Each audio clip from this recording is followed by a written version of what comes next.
Welcome to the Bend Don't Break podcast. We are powered by The Source Weekly, Bend's locally owned newspaper. This podcast is our eddy in the rushing waters of local journalism. We are glad that you're taking some of your time to listen to us chat with the people who shape our local community.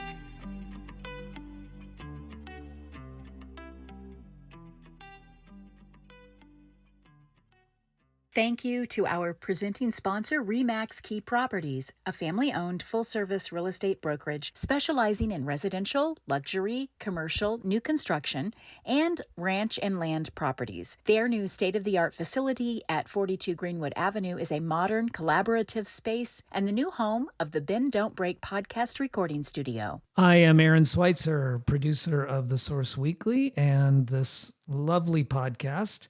We are fortunate because we have recently taken on a fun new sponsor in Crux, our favorite spot for craft brews with mountain views. Today, they sent over to us, man, I'm going to mangle this name, Bachi Bachi, Japanese-style filter lager from Crux. Yummy.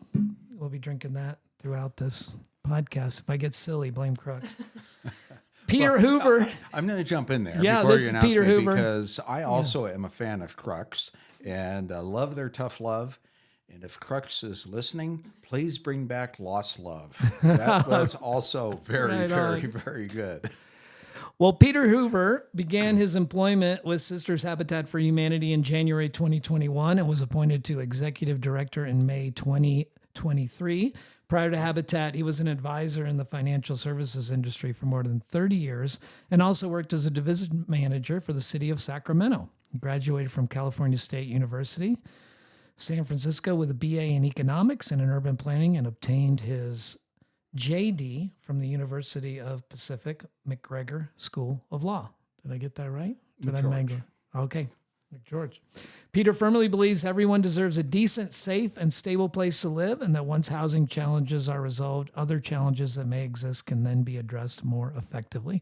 Peter, thanks for doing this with us today. I appreciate the invitation. So you came to, decided to jump in with Sisters Habitat for Humanity in January 2021. We were deep in the pandemic at the time. Mm-hmm. What was the motivation?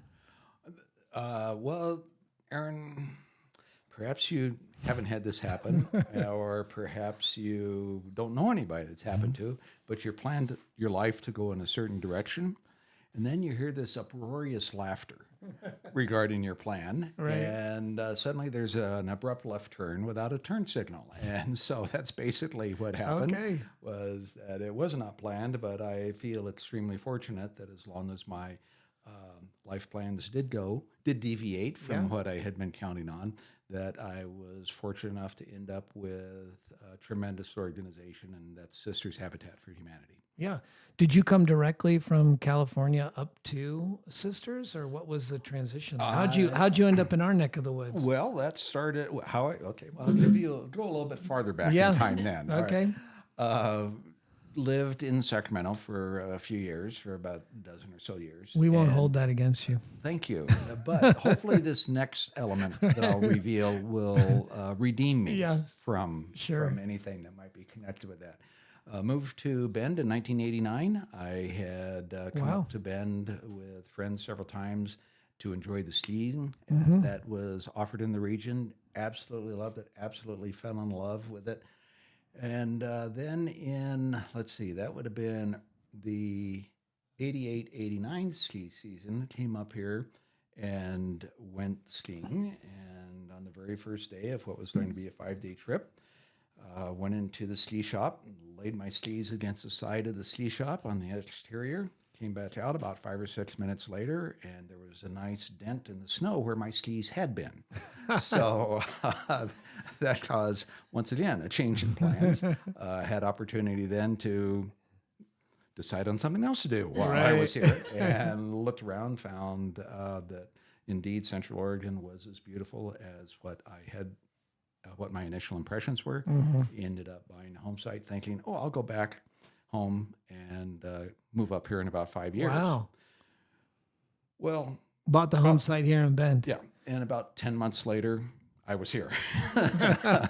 So it was late '89. Okay, yeah, very similar to when I moved here. Okay. Yep.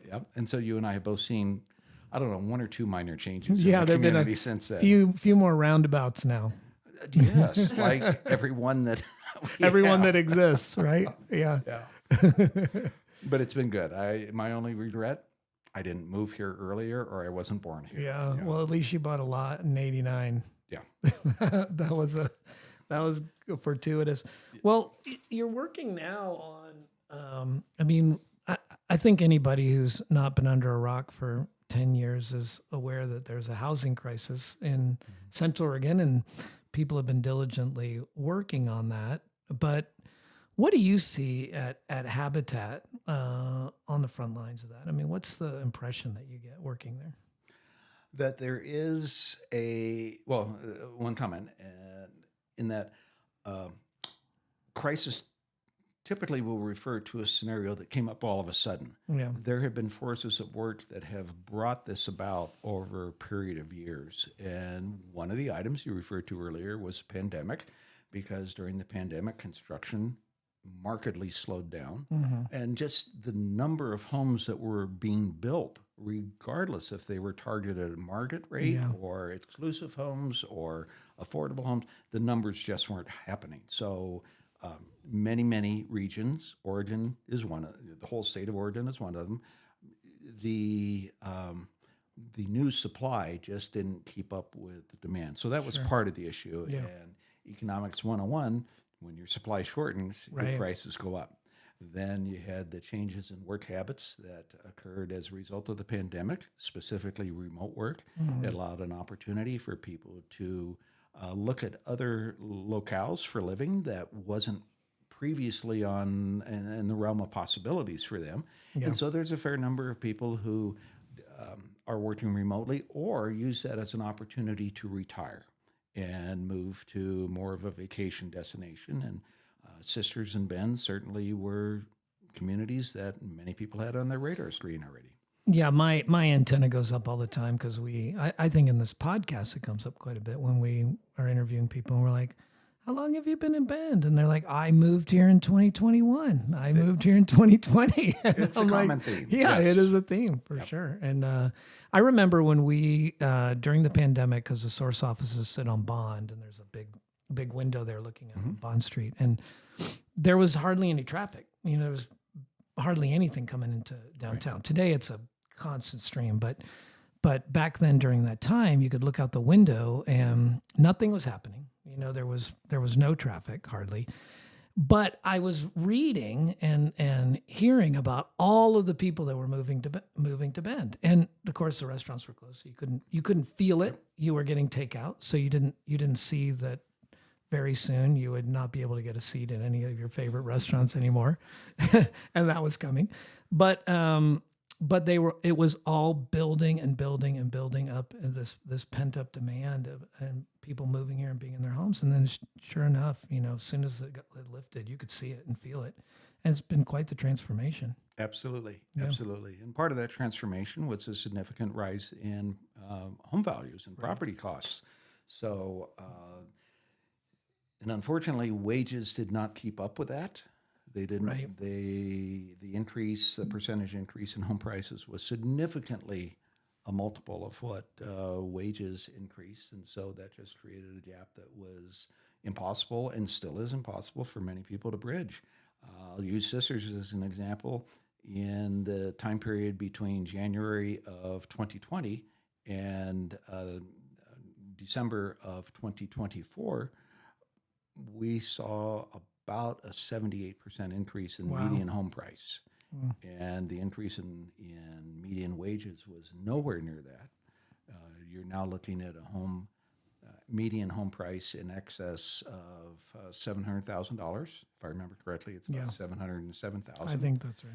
Okay, so if let's just chat for a moment about what that means for somebody who wants to buy a home and they're going to be moving to the area. They're a teacher, they are a medical personnel, or any number of positions that are vital to the vibrancy and the livability of a community. They're just priced out because Conventional financing, you'd be looking at, I'm telling you as a realtor, conventional financing, you'd be looking at 20% down. Right. So you've got $140,000 that you need to come up with out of your pocket, plus closing costs. I'll place a number somewhere around $9,000 to $11,000 on that. Most people don't have $150,000, $160,000 that they can put down to purchase a home conventionally if it's that medium price home. And then you look at the cost of the monthly payments, and you've got to be north of probably $150,000 annual income in order to be able to sustain that payment. So yeah. it's tough. Yeah, I don't think there's a lot of those jobs here. There are not. Yeah. Most of the homes that there is the greatest need for are homes that are it's typically classified as affordable homes, which is referred to homes that are targeted for those who are making less than 80% of the area median income. Right. And then there's workforce housing, which, depending on the jurisdiction or the entity that you're involved with, are going to define that as 81% to 120 or 150% of area median income. But let's personalize that a bit rather than talking about numbers. Who are we talking about?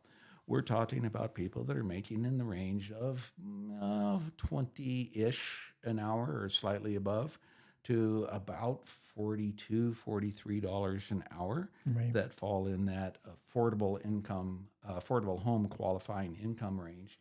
And that's your servers, that's your chefs, that's your bakers, that's many of your teachers, that's your school support staff, that's your school bus drivers, that's some firefighters, that's some people who are in police and others in municipal services. Right. That's the human face of what we're talking about, rather than this abstract of less than 80% AMI. Well, you see those long lines of cars in the morning coming from, the Lapine area, from Redmond, and that's that displacement. There's people I know that are living in Prineville and making the commute because it's a little more affordable there. They could get a foothold, and it's not sustainable. Sure. Well, and cities also and communities have to question if that's the model that they really want. Yeah. Because, for example, recently attended a presentation at the sister city council meetings that included a representative from the employment department of the state of Oregon, and they had some statistics as to the number of trips that were generated by people coming to Sisters from other communities to work in Sisters. Huh. Now, some of that may be by choice, some of that may be by other factors in their life, but I have to believe that a fair amount of that is because of people just not being able to afford the cost of housing, whether it be rental or whether it be ownership in the community. And it was pushing 1,700 trips a day that are from people coming from Mattress, Prineville, Redmond, Bend, to Sisters to work, and then making the trip back home. I mean, with what you're seeing from Habitat and I think most of us know about Sisters. I mean, Bend's got great assets. So does Redmond. So do a lot of these communities. But Sisters is gorgeous. I mean, it's right up against those mountains.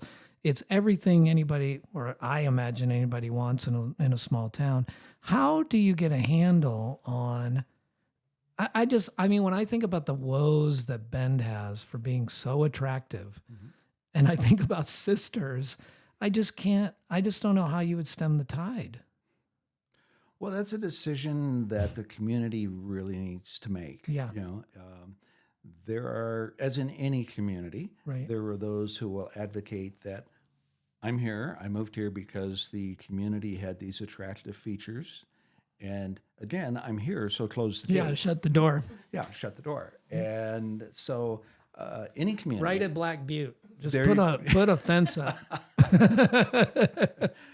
So, it's first and foremost, in my eyes, a decision that a community has to make. And that question, to put it just very straightforward, is who gets to live here? Right.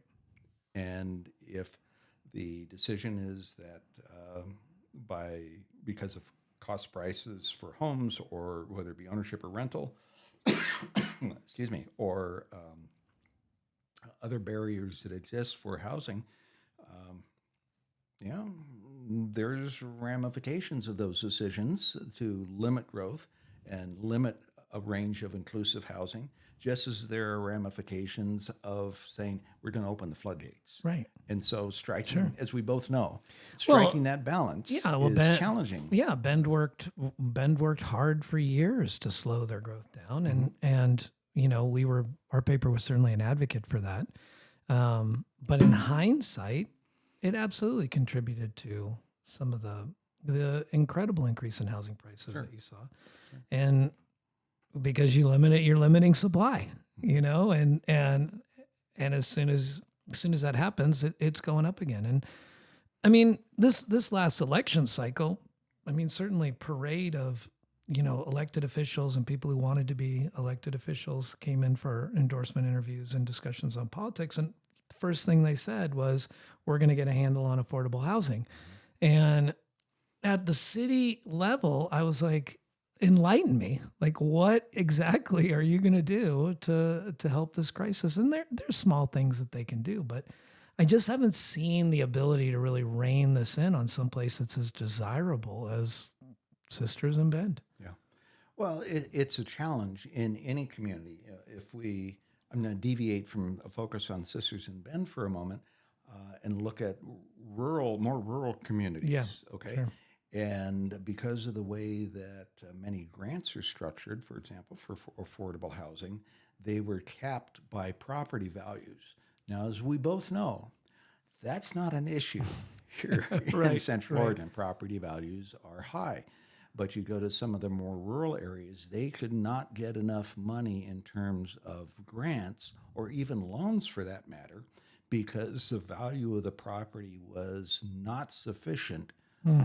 Since that's the security that was provided for that grant or for that loan, the value of the property wasn't high enough. We don't face that problem here, but there are other areas that do have that kind of issue. So I think the question was focused towards what can agencies and governments do to help. Right.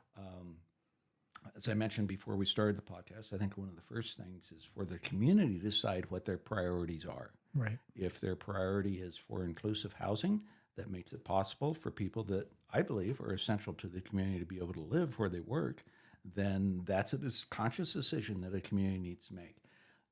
Then they need to let their legislators or city councilors or county commissioners know that that's our community desire, is to have that inclusive housing opportunities for people. And then I'll use Sisters as an example. I think one of the greatest steps that Sisters took in advancing the opportunity for people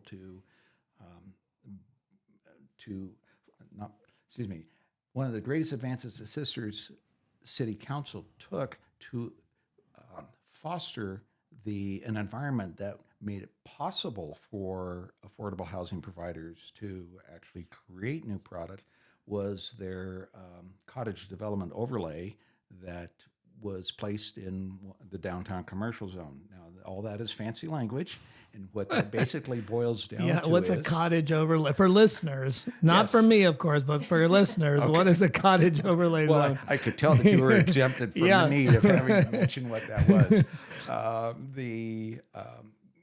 In an area in Sisters that is designated as downtown commercial, which doesn't necessarily mean that there are commercial structures there. Right. Much of the downtown commercial zone is developed as individual residences. There is an overlay zone that leaves the underlying zoning intact, but it provides for, with this cottage development zone, it allows for smaller lot sizes and smaller setbacks, and allows for a smaller footprint of the home. Okay. And that's critical to housing development. That may not sound like much, but it's critical to affordable housing and workforce housing development, because I'll cite a particular property. First of all, there's not very many residential lots for sale in Sisters right now. Yeah. One of them that is in close proximity to our office is going for $379,000.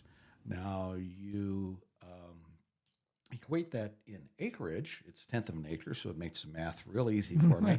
You're looking at right at $3.8 million to buy an acre worth of land. Now, granted, this is not an acre, but if I have a $379,000 lot, right, the most I can get in grants is $190,000 for a 2-bedroom home.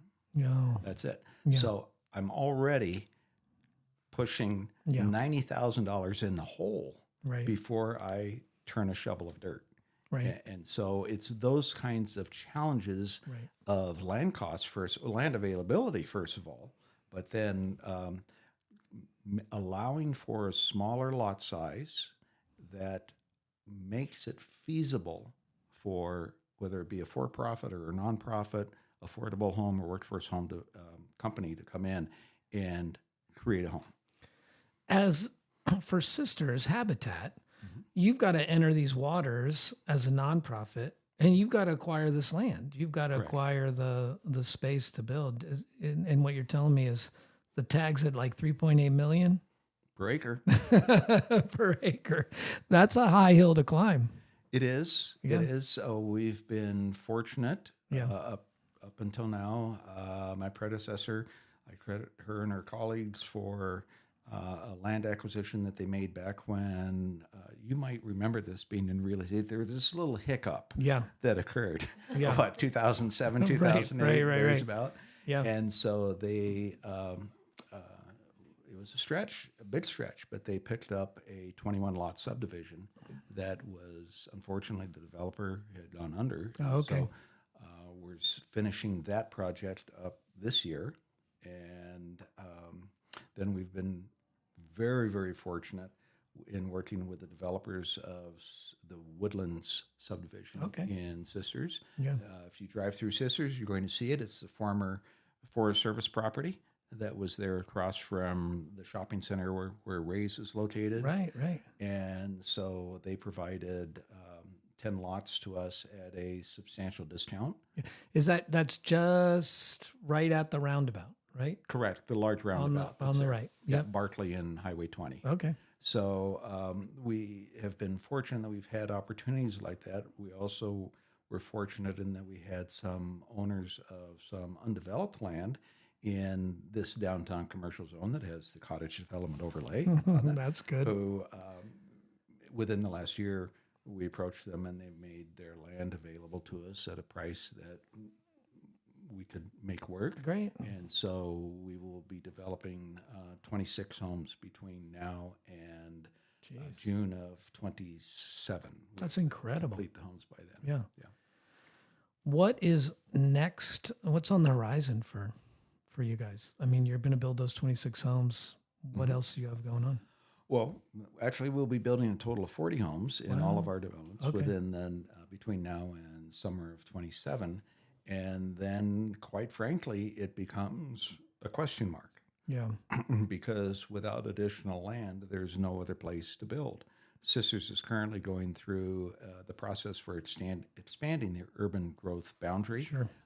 Now, I should be more correct in my language on that. They are going through the process of examining whether or not to expand the urban growth boundary. And there appears to be consensus that the need is there. The forecasts that are produced by Portland State indicate that Sisters is likely to double in size to a little above 7,000 people in the next 20 years. And so I'd say that's a pretty conservative estimate. you could very well be right. And so, I mean, maybe not if there's no place for them to live, but I would say the demand is certainly higher than 7 in 20 years. Or did you say 30 years? No, 20 years. 20 years. 20 years, yeah. It'll go from about 3,300, depends whose numbers you're looking at. Yeah. But, about 3,300 now is the population of Sisters, up to over 7,000 in 20 years is what's projected. So they're looking at, as you may be aware, the Oregon regulations are such that cities are supposed to maintain a 20-year growth projection and have sufficient land to meet those needs, whether it be residential, commercial, light industrial, whatever it may be. And so hats off to the city council. They have done, in my eyes, a stellar job of reaching out to the community, presenting the options, presenting the considerations. And very fortunately, in my eyes, those meetings have been well attended. And so there's a good degree of community involvement. Yeah, great. For everyone in Sisters who is listening to this podcast, get in touch. Watch what is happening with the urban growth expansion and become involved. Well, it can become incredibly contentious if people sit on the sidelines and don't pay attention to it, and then all of a sudden they find out they're now in an urban environment. Yeah. Well, the city has had, I think I'm safe in saying this, over 24 presentation opportunities to the community, and a tremendous amount of information on their website. So it's not, and it's been, we still have a newspaper, the Sisters Nugget. We're big fans of the Nugget. The Sisters Nugget and Jim Cornelius, who's the editor, have done a fantastic job in helping to create the awareness. And so someone would pretty much have to be under a rock to not be I've seen aware. it. I've seen it before where they crawl out from under the rock in time for the city council meeting. And like, I had no idea this was good, but and I get the concerns. We both, as we chatted before we started the podcast, we both have seen the degree of change that has gone on in Bend and other communities here in Central Oregon, and people need to let their counselors, commissioners, and so forth know what the community's preferences are. Sure. If people want to get involved in Habitat for Humanity and Sisters, where do they go? What should they know? Oh, that's an easy question. There's this wonderful website that we have called oddly enough, sistershabitat.org. Great. And it has a wealth of information that is on the website that talks about our programs, the services that we offer. And I'll put in a plug, maybe most importantly, how you can donate to support. And if you have land, call me. I'd be more than happy to chat with you about that. 541-549-1193. 24 hours a day, 7 days a week. Operators are standing by. That's awesome. Well, Peter, thank you for coming in and sitting with us today. It's been most enjoyable. Been great. And we are very grateful to Remax for loaning us this studio and for Crux and supporting us with a little beverage on the side. If you liked what you hear, become a member of the Source Weekly and help us do more cool things like this. Support Habitat as well. Thank you. Thank you. You've been listening to the Bend Don't Break podcast, powered by the Source Weekly. To read, hear, and see more of what we do, go to bensource.com.